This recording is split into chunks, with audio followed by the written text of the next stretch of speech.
To make sure that you are notified when we upload a new video and to make sure they appear in your subscriptions list, please click the bell below. You might ask, what if I already subscribed? Well, YouTube said that it's not good enough. You have to click the bell.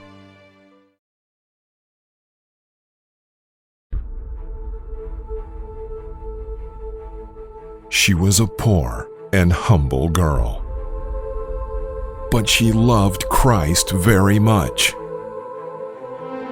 She bore in her flesh the wounds of Christ.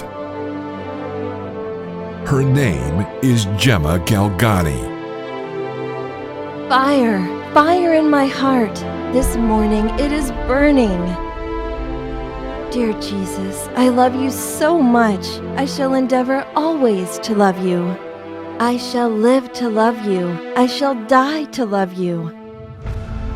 Let me die, and die of love, to die a victim of love, a victim for you. Saint Gemma Galgani, one of the greatest mystics of modern times.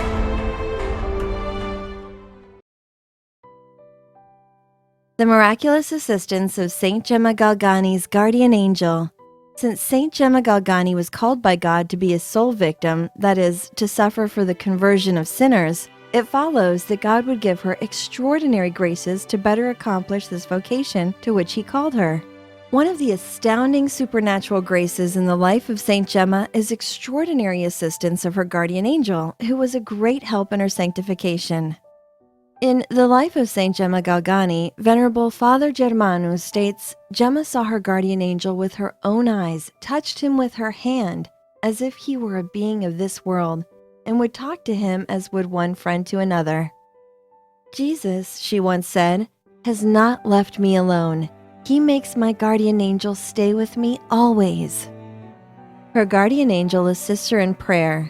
Father Germano continues, he let her see him sometimes raised in the air with outspread wings, with his hands extended over her, or else hands joined in an attitude of prayer. At other times he would kneel beside her. If they were reciting vocal prayers or the Psalms, they did so alternately. If aspirations or prayers from the heart, they rivaled one another.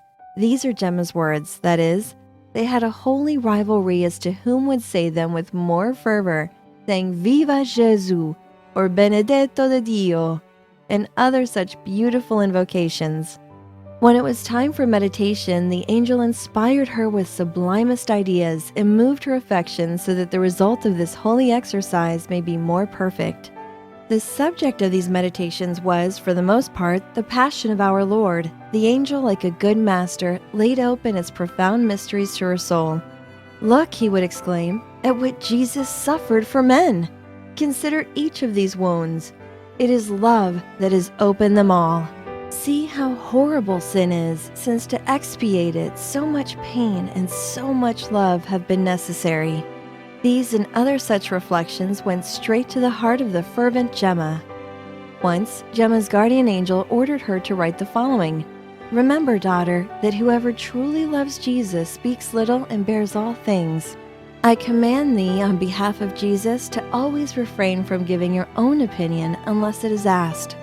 Always to prefer silence to upholding your own views.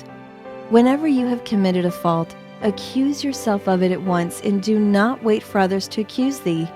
Give full obedience to your confessor and to those whom he commands thee to obey, and be always sincere with them. Remember to guard your eyes, and be assured that the eyes that are mortified shall behold the beauties of heaven. To humble her, her guardian angel once said to her, Poor child, how imperfect you are! How much you need others to keep a constant guard over thee! Oh, how much patience I must have with thee! Concerning this care that the angel gave her, Father Germano writes, Gemma had once been beaten cruelly by the devil during her evening prayer, and being unable to move, the angel lifted her to her bed and stood there watching by her pillow. In her autobiography, she writes, I recall very well one time I was given a gold watch and chain. Ambitious as I was, I could hardly wait to put it on and go out, an indication, dear Father, that my imagination was working on me.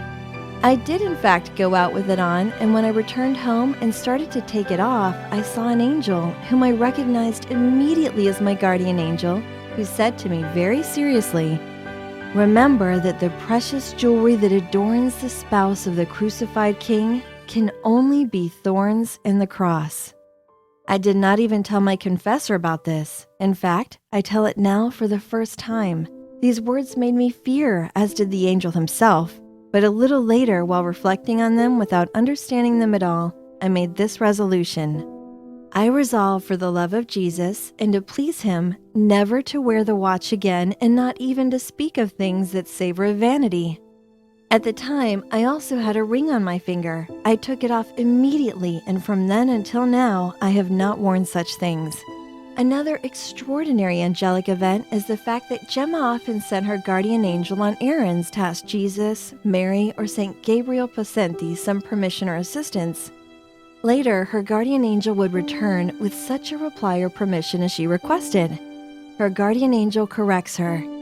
Father Germanus writes, when necessary, her guardian angel knew how to show severity. She one day told me this in the following words, "My angel is a little severe, but I am glad of it. During the last few days, he corrected me as often as 3 or 4 times a day." Gemma writes, "Yesterday, while at table, I raised my eyes and saw my angel looking at me with frightening severity. Later, when I went to my room, oh my God, how angry he was! I looked at him but lowered my eyes immediately. He said, 'Are you not ashamed to commit such faults in my presence?' He cast such severe looks at me, and I did nothing but cry and recommend myself to God and to my Blessed Mother that they may take me away because I cannot bear it much longer. Every now and then he repeated, 'I am ashamed of you.' I prayed also that others might not see him so angry, for if they did, no one would come near me. I did not have the courage to say a word to him, for whenever I raised my eyes, he was looking at me severely. Yesterday evening, I found it impossible to sleep, and at last at about 2 a.m., I saw him approach. He put his hand on my forehead, saying, 'Sleep, my poor child.' Then he disappeared." Her love for her guardian angel. Her spiritual director, Father Germanus, writes, Gemma, seeing the great charity her angel lavished upon her, loved her angel immensely, and his name was always on her tongue as well as in her heart. "Dear angel," she would say, "I love you so." "And why?" the angel asked. "Because you teach me how to be good, and to keep humble, and to please Jesus." Compiled from various sources including the autobiography of St. Gemma Galgani and also Gemma Galgani, A Child of the Passion by Philip Coghlan CP, and also The Life of St. Gemma Galgani by Venerable Father Germanus. Gemma's desire to become a Passionist. In her letter to Monsignor Volpi, Gemma wrote, "In order to obey Father Gaetano, I must tell you something which happened to me a few days ago. One evening, while I was writing, I heard my name called. I turned and I saw the Virgin Mary with the child Jesus in her arms. She held the baby out to me and I took him. Then the lady said to me, 'You, daughter, have received your health back, and therefore I wish that you serve my son in the Passionist order.' Having said these words, Mother Mary took the child Jesus, blessed me, looked at me, and then, when she had taken some steps, turned to me again and said, 'You must tell your confessor that what he has refused to you, he must not refuse to me, because I am the Queen of Heaven.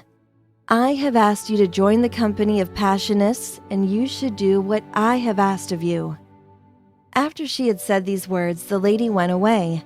After this, I did nothing but weep all night, because I have no one willing to help me in this matter. I feel, however, now that since the Madonna has commanded me, she is going to help me. I have made a resolution to go to the convent on my own responsibility. The Most Holy Virgin will sustain me. I could go away just as I am, without any preparation. I will be glad to make any sacrifice to enter the Passionists. For this is a command from the Madonna, and I ought to obey." There was one work very close to the heart of Gemma during the latter years of her life, the foundation of a convent of Passionist nuns at Lucca. At that time, the convent at Corneto was the only convent of Passionist nuns in the whole of Italy.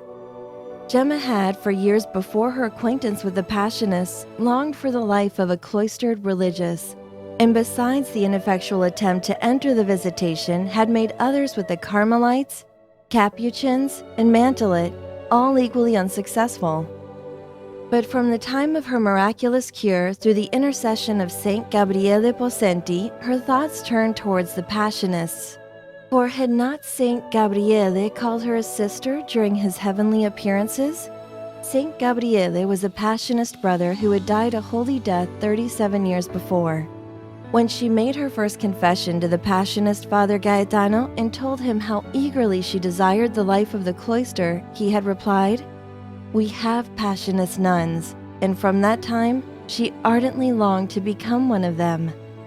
In one of her first letters to her spiritual director, Father Germano, she says, "For many years I desired to become a nun, but never spoke of it to anyone. Then I revealed the desire to my confessor and to the family, and all approved it.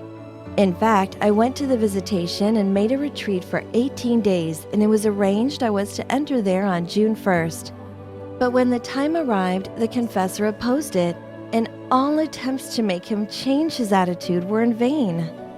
The time of the mission in Lucca was approaching, and 8 days before it began, Saint Gabriele appeared to me and said, 'Go and make your confession to the missioner priest. Tell him that so far you have not spoken to your confessor about your desire to be a nun. Tell him that you desire a very austere rule.' The mission began, and I went to confession and said I wanted to become a nun. The confessor said, 'There are Passionist nuns. From that moment, I am always thinking of those words and want to become a Passionist.' I said the same to my confessor. He also was pleased and said he desired a strict rule for me. From that time, my devotion to Saint Gabriele increased, and I began to beg him to grant me the grace to be a nun very soon." Later on, she returns to the same subject. "A short time ago, a Passionist father told me that in October the Passionist nuns open their novitiate. Can I hope that the lowest place there may be for the humblest daughter of St. Paul? St. Paul of the Cross, founder of the Passionist order, I will be good and obedient. Tell the nuns that if they will have me, I shall be their servant. I can sweep, wash dishes, draw water, and do needlework. If you knew how much I suffer in not being a Passionist. Jesus consoles me and says there is a life even more blessed than that of a convent." This incident seems to have been repeated, for in another letter she says, "The other morning after Holy Communion, I asked Jesus to send me into a convent. It is the first grace I always ask of him, and he answered, 'My daughter, there is a life more blessed than that in a convent.' And he added nothing more. I have asked myself often what this life could be, but have not been able to find out. Still, the desire of being a religious is very great and constantly in my mind. Time was passing rapidly by, and nothing so far had been accomplished either for the entry of Gemma into the Passionist convent or for the new foundation at Lucca. It was in these circumstances that, as Gemma relates, Jesus appeared to her and said, 'Tell me, daughter, do you love me very much? And if you love me,' Jesus continued, 'then you will do what I will.' My heart answered for me, and Jesus said, 'It is an important matter, my daughter. You will have great things to tell your director.' What ingratitude and wickedness there is in the world! Sinners continue to live obstinately in their sins. My Father will bear with them no longer. The depraved have no strength to overcome their sins. The afflicted fall into confusion and despair. The fervent become tepid. The ministers of my sanctuary."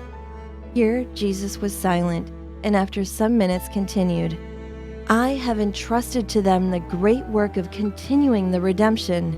Jesus again was silent.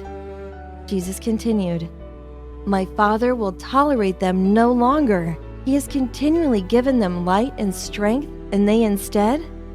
These whom I have always held in predilection, whom I have always regarded as the apple of my eye, continually I receive from creatures only ingratitude, and every day their indifference increases. Then, after speaking of the ever-increasing evil in the world, Jesus continued, I have need of souls who will give me consolation in place of the many who give me sorrow. I have need of victims, strong victims, in order to appease the just wrath of my Father. My daughter, write at once to your father and tell him to go to Rome and speak of my desire to the Holy Father. Tell him a great chastisement is threatening, and that I have need of victims, that my heavenly Father is exceedingly wrath. I assure you it will give great satisfaction to me to have a new foundation of Passionist nuns in Lucca, thus increasing the number of souls that I can present to my Father to appease his indignation. Say also that these are my words and the last warning that I shall give. Nothing could turn Gemma aside from her love for the Passionists, nor from the conviction that a convent of these nuns would be established in Lucca. She had hoped to be one of them, but already Jesus had spoken to her of a better life than that in a convent. And to that life Gemma was destined soon to come. Finally, it was revealed to her that if the convent was not founded within 6 months, Jesus would take her to himself. Decide at once, she wrote to Father Germano, for very soon it will be too late. Jesus will not wait longer, for he has said he will take me to himself within 6 months if the work is not begun. My heavenly Mama, the Virgin Mary, cured me of a dangerous illness, but on condition that the convent is founded. If it is not started without delay, she will cause me to fall ill again and will come and take me away with her. In the end, all of Gemma's prophecies were fulfilled to the letter. All happened exactly as it was revealed to her. It is interesting to note that the first superior of Lucca was the very nun to whom Gemma had written, Jesus will give you this consolation. And to note also that Gemma's prophecy about herself has also been fulfilled. If they, the Passionists, will not have me in life, they will have me in death. For to this day her body rests within the main altar of the Passionist monastery church at Lucca that bears her name. She had never lost her childhood's desire of entering a convent, and from the time she first met the Passionists and heard of the Passionist nuns, she felt that her place was with them. There was a convent of the order at Corneto, Italy, some 200 miles from Lucca, and after asking advice, she determined to go there for a course of spiritual exercises and ask admission. She met with a decided refusal, worded in no very genial terms, from a reverend mother who had heard about Gemma's illness and cure, and also the extraordinary graces that surrounded her life, and was therefore convinced that such a mystic, or possible heretic, would not be suitable for their contemplative community. It was a bitter disappointment to Gemma, but she bore it bravely and patiently. Subsequent efforts were made in her behalf by her confessor, Monsignor Volpi, and her spiritual director, Father Germanus, but without any effect. Gemma began as far as she could to lead the life of a Passionist nun outside the cloister. She had already made a vow of chastity during her serious illness, and to this she now added, with her confessor's approval, the vows of poverty and obedience. She wore the sign of the Passion on her heart underneath her clothing and recited the divine office daily like the Passionist nuns in choir. And she never lost the hope till near the end of her life of joining them, if not at Corneto, then elsewhere. Her hope to become a Passionist nun was eventually realized after her death. In her first letter to Father Germanus before she had yet met him, she predicted in minute detail the establishment of a convent of Passionist nuns at Lucca. There was no thought of such a project at the time, but a year or two later it began to be talked of. Gemma was filled with enthusiasm and began to pray and to use all the influence in her power to hasten the coming of the nuns to Lucca. The difficulties in the way seemed at times insurmountable, but she was never disheartened. During the last year of her life, it was her constant thought and the constant object of her prayers. She even searched Lucca more than once for a suitable site and interested herself in the material funds necessary for the foundation. She still had hopes of finding her vocation in the new convent, but towards the end, she made the sacrifice even of these. If only the work on which she had set her heart might be accomplished, I no longer asked to enter a convent. Jesus has the habit of a Passionist nun waiting for me at the gates of heaven. Let me die so that the Passionist convent may be established. She assured those who were losing heart that the foundation would be begun after her death and completed in the year of the beatification of St. Gabriel. Her words, contrary to all expectation, were verified by the events. 2 years after Gemma's death, the first little group of Passionist sisters came to Lucca, and though they met with many obstacles and disappointments, a full community took possession of the new convent in 1908, just 2 months after St. Gabriel was beatified. Pope Pius X had already blessed the project, and in words which would have brought joy to the heart of Gemma, assigned as the special object of the community that of offering themselves as victims to our Lord for the spiritual and temporal needs of the Church and of the Sovereign Pontiff. Today, the Passionist convent in Lucca continues to flourish. Gemma's body reposes near the altar in the little chapel, and the nuns venerate her as their foundress and the patroness of their work. The Passionist nuns would not accept me, she had said, but for all that, I wish to be one of them, and I shall be with them when I am dead. So was Gemma's wish fulfilled at last, if for reasons independent of her will, writes a companion of hers, now a Carmelite nun. Gemma never wore the Passionist habit. She was nonetheless a true Passionist. She was a Passionist in soul, and she had the spirit of the Passionists. The order has made her its own. Her convent has been established for years and continues to flourish exceedingly. The same thought was expressed by Benedict XV in the decree introducing the cause of her beatification. The pious virgin Gemma Galgani, if not by habit and profession, undoubtedly by desire and affection, is rightly numbered among the religious children of St. Paul of the Cross. And Pius XI, in proclaiming her heroic sanctity, congratulated the sons and daughters of St. Paul of the Cross on the possession of this true gem of sanctity, who would be an additional honor to their congregation. Gemma had once described herself as wandering like a soul that had gone astray. Her long-cherished vocation was at last realized, and certainly not many vocations have cost such a painful sacrifice. Gemma had offered herself to God as a victim and expiation of the sins of men, and her offering had been accepted. Up to this point, she had shared in all the sufferings of Jesus except one. The last and greatest, the agony, sorrow, and destitution of his last hours on the cross. Terribly as she had to this point suffered in soul and body, her suffering had been in secret, and her life was more like Gethsemane than Calvary. After a miraculous cure, her health had been perfectly normal, and no one would have suspected that the strong, healthy girl was enduring the tortures of a living martyrdom. But the moment came when her sufferings could no longer be hidden. It was the immolation of the victim. Final illness. At Pentecost 1902, she was suddenly stricken with a mysterious illness which lasted, with one short interval, for the remaining 9 months of her life. She could not taste any food, her body was torn with the most violent pains, and she was reduced to a skeleton. At first, she managed to drag herself to church for Mass and Holy Communion with the help of her adopted mother and friend Cecilia, but this consolation soon had to be abandoned due to her deteriorating health. Doctors were called in but disagreed in their diagnosis and for the most part confessed themselves baffled by the mysterious nature of her disease. The pains which racked her body without ceasing were aggravated by furious assaults of the devil on her body and her soul, so horrendous and continuous that she imagined herself possessed and begged to be exorcised.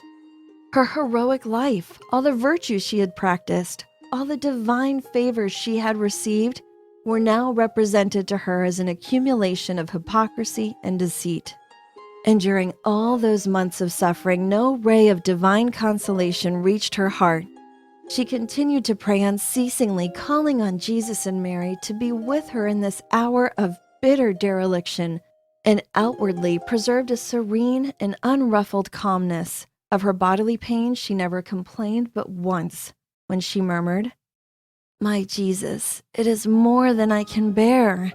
But when the sister in attendance on her reminded her that with God's grace it is possible to bear all things, she never used the words again.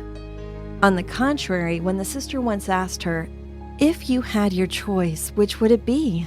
to go at once to heaven and cease to suffer, or to remain here and suffer for the glory of God. Better to suffer, she said, than to go to heaven when the pain is for Jesus and his glory. One of the religious nursing sisters from the Order of St. Camillus who cared for Gemma during her last illness stated, "We have cared for a good many sick people, but we have never seen anything like this." One last consolation remained to Gemma, and of this she was soon to be deprived. Pitiable as was her condition, she was at least in the midst of affectionate friends. Some of the doctors, however, were of opinion that her disease was tuberculosis, and Father Germanus was anxious that the children of the family should not be exposed to the danger of infection. It was decided to remove Gemma, much to the disappointment of the Giannini family, who offered strong opposition. Some months passed indeed before they could be induced to consent to it. At last a compromise was made and a room was rented across the street from which communication could be held with the Giannini's home by means of a bell fixed to a cord stretched across an intervening courtyard. Here, Gemma was removed on February 24, 1903, making her last sacrifice with a calm resignation that astonished even those who knew her best. At this point, she could very well say, "I have made a sacrifice of everything. Nothing now remains for me but to prepare for death." Death was not far off. Some 2 months later, on Good Friday, she entered with outstretched arms into a prolonged ecstasy, nailed, as she said, with Jesus to the cross. Those who saw her suffering throughout that day and the following night knew that the end was at hand. On Holy Saturday, a priest was called and gave her extreme unction. And then Gemma was left to taste the full bitterness of the desolation of Jesus on Calvary. The end came peacefully when, with a look of seraphic joy on her face, she gave up her pure soul to God an hour after midday on Holy Saturday, April 11th, 1903. Her countenance was so beautiful and peaceful that those present found it difficult to convince themselves that she was actually dead. Gemma Galgani was beatified by Pope Pius XI on May 14, 1933, and canonized by Pope Pius XII on Ascension Thursday, May 2, 1940. Among the vast multitude that filled St. Peter's on the day of her canonization were 1,300 of the citizens of Lucca, headed by their archbishop. Many of them had known her, including the numerous members of the Giannini family which had so devoutly befriended her. There too was her youngest sister Angelina, sitting by the side of the nun of St. Zita, who had taught her as a child and guided her first steps in the path of heroic sanctity. The feast of St. Gemma is April 11th and also May 16th for those in the Passionist congregation. St. Gemma Galgani, please pray for us. After Gemma's death, more and more people began praying to her, asking for her intercession. Gemma's spiritual director, Father Germanus, began receiving numerous letters attesting to Gemma's miraculous intercession on behalf of the faithful. By the time he wrote the first edition of her biography, he had received hundreds of letters. He added a few of these letters to the end of her biography. Venerable Father Germanus writes, "A stranger called at our retreat house of Saints John and Paul in Rome and asked to see me. On my coming to him, he requested to see me privately, and when we were alone, he said, 'I have been sent to you by Gemma Galgani, who, drawing me from the abyss of sin in which I was involved, spoke the following words to my ear as well as to my heart. Go to Rome and seek at the monastery of Saints John and Paul a priest by the name of Father Germanus, and settle with him the affairs of your soul without delay. Otherwise, Jesus will strike you.' This said, and with tears in his eyes, he threw himself at my feet, saying, 'Father, hear my confession.' I also shed tears of emotion, heard his confession, and absolved him. Then, after mutual kind words, he, like one risen from death to life, thanked me and left for the railway station to return to the town whence he had come." Mariana Angelini, a Roman, 20 years ago had to undergo an operation for a tumor on her breast. 15 years later, in August 1903, the operation had to be repeated in St. James's Hospital, Rome. It seemed a success, but after the lapse of 4 years, a fresh tumor appeared and a third operation was advised. The poor sufferer was undergoing excruciating torments night and day, which rendered her right arm powerless. Almost in despair, she appealed to all the saints until, hearing of Gemma of Lucca, she turned to her with confidence. She applied a relic and a picture of the servant of God to the part affected, and having begun a triduum of prayers, although up to that time she had not been able to get any rest, she fell into a tranquil sleep. As soon as her mother awoke, her child, age 4, told her that a beautiful girl had come to her and assured her of Mama's recovery. It was so, for the invalid, having slept well all that night, felt perfectly free from pain, and on her return, the surgeon found that there was no longer any need of an operation. In token of their gratitude, this lady and her husband gave a sum of money, more than proportionate to their means, toward the cause of the beatification of their benefactress, Gemma Galgani. Filomena Bini of Pisa, age 72, suffered for a long time from malignant stomach disease, pronounced by several eminent physicians to be a cancerous ulceration of the worst kind. Various prescriptions were tried, more with the object of lessening pain than with hope of cure. Finally, it was openly declared that any further attempts to cure such a disease in a woman of her age, reduced to such a state, was a loss of time. And so medical attendance was discontinued. Meanwhile, the parish priest visited her daily for months and administered to her the last sacraments. In this extremity, a good lady of the city, hearing of Gemma, felt inspired to implore her intercession. Having procured a relic, she hastened to the bedside of the dying woman. She made all present kneel, said some prayers to the Blessed Trinity in honor of the servant of God, and applied the relic to the patient. Almost immediately, the sick woman, who for a long time had not closed her eyes owing to the violent pains that tormented her, fell into a placid sleep that lasted the whole night. In the morning, on awakening, she found herself perfectly cured, without the least remnant of the pains that had tormented her for 5 years. She asked for food and ate with appetite 4 times that day, taking broth, meat, biscuits, milk, and eggs. Imagine the astonishment of the doctor when Filomena Bini, whom he believed dying, presented herself to him in robust health. Not trusting to what he saw, he wished to examine her with electric rays, and finding that all disease had gone, he exclaimed, "This is a miracle wrought by God!" Many months have passed since that miracle, and Filomena Bini continues to be in good health, such as she had not previously enjoyed since the days of her youth. During her lifetime, Gemma took to heart the pains and sufferings of others. Once, the mother of the large Giannini family, the family who had taken her in, fell gravely sick. Her name was Justina Giannini. She and her husband had 11 children to care for, all under the age of 20. Concerning this grave illness, Gemma's spiritual director, Venerable Father Germanus, writes, "The prayers of this faultless child for her benefactors deeply touched the heart of God and moved him to be most bounteous in rewarding them.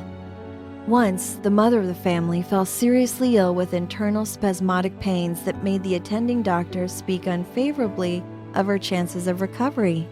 Gemma was deeply saddened and asked her Jesus that she instead might take upon herself those pains. Here are the words she used in telling me of it. 'I have taken upon myself those pains that you know of, that the mother of these children was suffering. They are truly fierce pains indeed, and I really don't know what is going to happen to me.' The lady, in fact, got well in an instant, and poor Gemma suffered for many months a long martyrdom that brought her to death's door. Yes, yes, chosen one of God, see to the conversion of all poor sinners. Say to Jesus, as you often said to him in ecstasy while here on earth, 'I wish all sinners to be saved. Save them for me, O Jesus.' And as for the salvation of sinners, so for every other spiritual and temporal need of thy devout clients, Gemma of Jesus, be not invoked in vain." From the Life of Saint Gemma Galgani, by Venerable Father Germanus Congregatio Passionis. Saint Gemma obtains heavenly graces for many in the world today. One of the blessings of creating the Saint Gemma website has been the many emails and letters of devotion to Saint Gemma that we have received from kind people throughout the world. From India to the Philippines, from Holland to Great Britain, from Canada to Argentina, letters and emails from literally all over the world expressing love, veneration, and devotion to Gemma, the gem of Christ. And along with the letters of devotion, there are also many emails and letters expressing Gemma's remarkable intercession in the lives of many, from answered prayers, cures, conversions, etc., to the dreams of Gemma and alleged visions, the accounts of which, all recent, are numerous and so very edifying. And they all point to Saint Gemma's continued and ongoing intercession on behalf of the faithful throughout the world. Gemma has even appeared and given her assistance in numerous exorcisms, as highlighted in the recent book, The Rite, The Making of an Exorcist, 2009 Random House Doubleday Incorporated, and also during exorcisms at her monastery in Lucca. Father Germanus writes, this angelic girl often turned for help to her Heavenly Mother, the Blessed Virgin Mary, whose power with our Lord she had well experienced in whatever she had most at heart. One day, when in ecstasy, she found the Holy Mother greatly afflicted, and at the same time, it seemed to Gemma that she was resolved not to take further interest in a soul for which Gemma was pleading. Behold, with earnestness, this child of heaven set about dissuading the Mother of God from what seemed to be her determination. But what do I hear you say, Mother? Abandon that soul? Is it not a question of one belonging to Jesus? Has he not shed all his blood for this soul? It is true, I myself have forgotten this soul for some days, but will you abandon it on this account? No, be firm. Go and appease Jesus. Here it would seem as if the Holy Mother found the undertaking very difficult, for Gemma soon said, but Jesus always obeys his mother. And then will you say that you cannot do it? And again, oh, rather than abandon a soul, oh Mother, it is impossible that Jesus would forsake a soul. Why, he even had mercy on the thief. But do you know, replied the Blessed Virgin, what this sinner really is? I could show thee what a malignant soul is his. And Gemma, I know, Mother, what he is, but I don't want to look at his soul. When he is saved, yes, then I will see him. Oh, my Mother, why do you treat me like this today, you who intercedes always for sinners?